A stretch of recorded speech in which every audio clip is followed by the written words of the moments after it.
Hi, Dr. Alex here, and welcome to a second video on making a sofa bed entirely out of recycled timber. And checking all the details of my previous video on the subject, it's been almost exactly a year since that last video was put out on making the first sofa bed entirely out of recycled timber. And if you want to know more details about why I've used recycled timber and how for sale signs, etc. are a natural resource in London, go and watch the original video because I can go into that in far more detail there.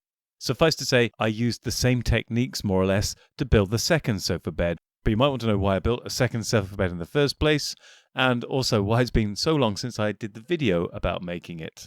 I did not actually wait a year before building another sofa bed. In fact, I've looked back at the photos and the dates when they were taken for the second sofa bed film, which I'd already sort of put together much earlier than now, much earlier than January 2025. And it was actually March in 2024 when I put the final pictures together for this video and then didn't get round to doing the video itself. The reason for this being there were so many other videos and projects I had to do in the meantime. Most notably, I guess, would be the Doctor Season 14 series about the famous time-travelling Doctor, initially done as a YouTube series, although I now realise I'm lying because initially, for once, it was put out as a book on Amazon first, then as a YouTube series, and right now I'm in the final stages of putting the audiobook version for Amazon and Findaway Voices as I speak. On top of the Doctor Season 14, there were also the various audiobooks I've been putting together. I put a children's book out as an audiobook. I also put The Shadow over Innsmouth by H.P. Lovecraft, read by Pinsent Rice, out as an audiobook. And of course, there have been other YouTube series going along coincidentally at the same time as that sort of thing. And so suffice to say, with all these creative projects going on, the more necessary life maintenance videos that I could have been making have been put on the back burner. There haven't been many computer-based videos recently because I have got stuff to talk about with keeping my laptops and stuff working, and there will be more of that later, but I just haven't had the time to do that sort of thing. Music has gone out of the window. I've forgotten how to play the guitar. I'm pretty sure I've forgotten how to play the guitar. I also would like to do some more music stuff, but that's gone out the window. And then there's all these strange things that I do to help maintain the house and vehicles that I own. There has at least been one vehicle maintenance video in the last few weeks, which at least something else came out other than the endless narratives about time-traveling doctors and other literary offerings put through audiobooks and YouTube videos. But now I can get back to doing a few other things, hopefully. So apologies for the delay out of the way. Now, why did I even make a second sofa bed out of recycled timber since I've just made one, or just a year ago made one that was doing a really good job, still is doing a great job in the study, spare room, recording studio, whatever you want to call it. Why did I make a second one? Well, my friend and flatmate, Eon, you will know her through the various Doctor videos, the Doctor Season 12, Doctor Season 13, Doctor Season 14, where she's been reading Romana and one or two other characters as well in those videos, and of course edited the 3 books as well. So when she requested, having tried out the Studies sofa bed, and found it was awesome and felt really good and was much more pleasant than her actual bed at the time, said, please could you make me one of those? So I felt, how could I refuse? And so I did build another one. With no further ado, let's talk about how I built the second sofa bed and how it differs in some ways from the first sofa bed, although of course the basic idea is still the same. The original sofa bed in the study flips down from being a sofa along its short length, so it's standing tall against the wall when it's a sofa, and then it gets folded down from the wall along its short length as a pivot to provide the bed. And that's because of the space requirements in the room, the shape of the room, it's a teeny room, and also the filming requirements. So I needed to be at a certain angle and a certain position when it was a sofa for good filming, and its bed function always became secondary to that function. And to be fair, that sofa bed does spend most of its life as a sofa and only becomes a bed when I or others have to desperately use it as a bed. The sofa bed for Eon's bedroom was the complete opposite. It's a much larger room. It was easier to fold the bed down along its long edge, which is what happened with this one, and it spends most of its life in its bed format and only very, very occasionally gets folded up into this, if ever, into its sofa configuration. So rather different emphasis on use. And so that's one of the reasons it's built the way it is. The sofa aspect of it is a way longer sofa because that sofa seat is now going the full length of the sofa bed, whereas in the study one, it goes the full width of the sofa bed, if that makes any sense. Hopefully that makes sense. So every sofa bed has to start somewhere, and this one started with the end pieces for the seat section, essentially, which I think is actually how I started the first one as well. But these are going to be much further apart. As you can see here, where they are much further apart than the end pieces of the sofa section for the original sofa bed, I just carried on connecting them.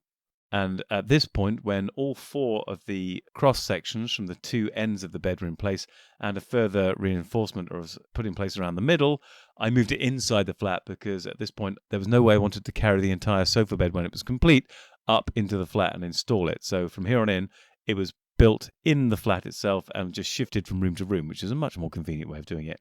And in fact, in the shot of its first entry to the flat, you can just see the first sofa bed behind it doing its sofa job.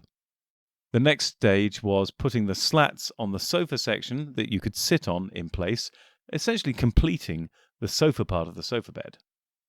At this point, the end pieces for the bed had to be extended, because at the moment it was just a cuboid sofa and nothing else. So the first thing were extensions on supports, which you can see in this picture quite well at this end, on which the slats for supporting the mattress were going to sit. Those supports were put in place, and of course, Nala the cat decided to jump on it because, she's a cat. She will sit wherever she can fit or even where she can't. Having finished the end extensions on which the slats for the mattress had to sit, I then transferred the entire sofa bed into my room, which is bigger than the study it was sitting in before, so I had room to start fitting the slats for the sofa bed. Here's a picture of halfway across, and as always, another animal is in the picture. There's Willow, the other cat, sitting in the corner looking grumpy. Again, I folded it from the previous picture where it was in essentially bed configuration up to sofa configuration to see how it was going and to check its stability. I had to put some shims under certain bits to make sure it'd sit flat. That said, the floors in this flat are not flat either, so it's a bit of a pointless effort in a way, but to be fair, the whole thing does sit both as a sofa and as a bed nice and flat and stably, so I really can't complain, and maybe I did do the right thing in checking these things. And here we go, the first picture of the sofa bed complete with all its mattress support slats in place and a dog underneath it. There's Juno the dog staring up. Again, I folded it back into its sofa configuration, so again, I could see it was working properly and everything was visible before it got covered in a mattress, or indeed cushions and that if it was going to be used as a sofa. And you can see how it works and how it is different from the original one, much more lengthy sofa. And actually, it's a slightly longer bed as well because there was more room. I maxed out the utilization of the space to make the bed just a few centimeters longer in terms of its bed length than the original sofa bed. And here it went into the bedroom it's actually designed to go in and where it's supposed to be. So that's where it would be if it was a sofa, not that it really ever gets used in that configuration. If it was to be used as a sofa, we'd obviously put some cushions on those slats running across. But as it is, it's just not being used for that. And here's the next bit.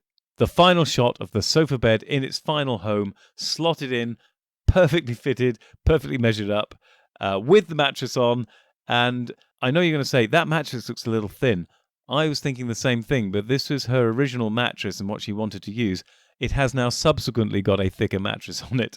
Not that it wasn't usable as it is, it's just more comfortable to have a thicker mattress. And so, yeah, that's the sofa bed. The second sofa bed built, utilized, working perfectly, a lot of storage space underneath it when it's been sofa configuration, and that's now been used as well. Or if you flip it into sofa bed configuration, you can put your feet on whatever was under the bed. But there you go, the second sofa bed, entirely made out of recycled materials. You know why it was built, you know how it was built, and you know where it's been built. And also, it was built a mere 3 months after the first sofa bed was completed. So I was quite diligent and got a lot done in a short space of time. I'm just sorry it took from March of last year, 2024, until January of this year, 2025, to actually make the video about it that I started then and never completed. And again, I hope this video has been useful in some way, enjoyable in some way, and until the next video, whatever that may be, thank you to all my watchers, subscribers and viewers, and until then, take care.